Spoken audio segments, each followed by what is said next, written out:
मैले बार बार आफैसँग यो प्रश्न गर्छु कि आखिरमा बाहिर निस्केर काम गर्ने जो कोहीलाई मात्र किन इन्डिपेन्डेन्ट बनिन्छ, किन उसलाई मात्र स्ट्रङ मानिन्छ। आफ्नो अनि पुरा परिवारको पर्सनल लाइफलाई सम्हाल्ने हेरविचार गर्ने चाहिँ स्ट्रङ भएन र हामीले पनि त दिन रात घरमा खटेर गर्ने काम, त्यसको चाहिँ किन कुनै मूल्याङ्कन छैन त। यदि छ भने आज पनि किन गृहिणीलाई स्वतन्त्र अनि आत्मनिर्भर मानिँदैन त। बुढाको पैसा उडाएकी चाहिँ उसलाई त मस्ती छ नि, अक्सर हामीले सुन्नुपर्ने कुरा के। हुन त यो घरको हरेक कुना, हरेक चिज, हरेक वस्तुमा उहाँले कमाएको पैसा परेको छ, तर म यसलाई उहाँको मात्र एफर्ट मान्दिनँ, किनकि यसमा मेरो पनि त उत्तिकै योगदान छ। मैले घरमा रहेर बाँकी सबै कुराको ख्याल राखेकी छु, त्यसैले त उहाँले स्वतन्त्र भएर बाहिर निस्केर काम गर्न सक्नु भएको छ।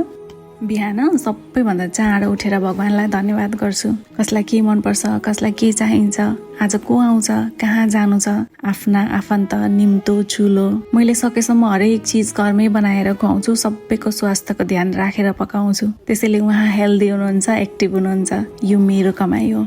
घर सफा राख्छु, आफू पनि खुसी हुने प्रयास गर्छु। भनिन्छ गृहिणी खुसी भएको घरमा माता दुर्गाको बास हुन्छ रे, भगवानको कृपा सधैँ रहन्छ रे। सोच्नु न, घर अस्तव्यस्त देखेर मन प्रसन्न नहुँदा यहाँले मन लगाएर काम गर्न पो सक्नुहुन्न थियो कि। हो, पैसाले वस्तु किन्न सकिन्छ, तर खुसी सकिन्न। आमा बुवा बच्चा पर पाहुना अनि हामीलाई के कतिखेर चाहिएको छ त्यसको म्यानेज त मैले गरेको छु नि। यहाँ पनि त तपाईँलाई स्वतन्त्र राखेको छु। हो, मैले घर सम्हाल्छु, त्यसैले बाहिर निस्केर मन लगाएर फोकस भएर काम गर्न सक्नु भएको छ। उहाँले पाएको प्रमोसनमा मेरो चाहिँ कन्ट्रिब्युसन भएन र। हो, यो मेरो कमाइ हो।